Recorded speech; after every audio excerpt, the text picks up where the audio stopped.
但市政府周边的餐饮街市，甲那烧肉品牌的至少北京已经是一级战区。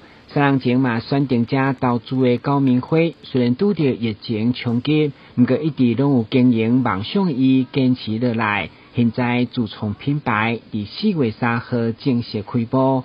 东港都有上頂級的 A5 和牛開肉表演，教大家如何選買甲料理來吸引眾人眼光。良辰吉到嘛，舉辦盛大贈菜儀式。貴賓請用節，祝福們導航正式開幕。那我自己本身很喜歡日本料理，日本料理就是要呈現原味，食材最原始的風味嘛。對，那所以呢，我就特地把燒肉這個東西用日式的風格來展現出，就是說呢，我的肉全部都是原味肉，沒有任何一塊肉是醃製肉。就像和牛從日本送來台灣，就是原味，手工師傅切出來原味直接呈現，吃出食材最原始的味道，搭配上我獨家使用的這個鑄鐵烤盤，而不是用一般燒肉店用那種燒肉爐，我是用鑄鐵烤盤鐵板的概念去鎖住這個肉最原始的風味跟原味，來呈現肉最美辣反應最漂亮的那個部位。對，那是我堅持。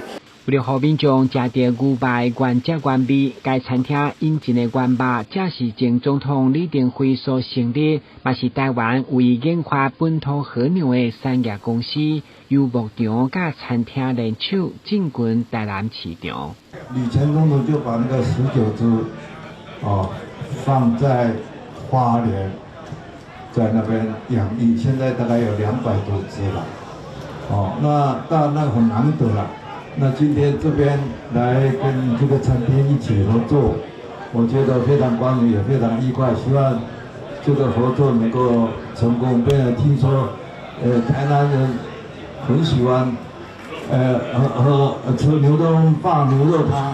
我們可以提供跟我們這個場地合作，可以提供最好的，牛肉麵、牛肉湯，來給我們台南的鄉親。該餐廳除了提供肉類、海產等特產，較特別的是毛素食火鍋等多元料理，要來滿足台南人經濟嘴。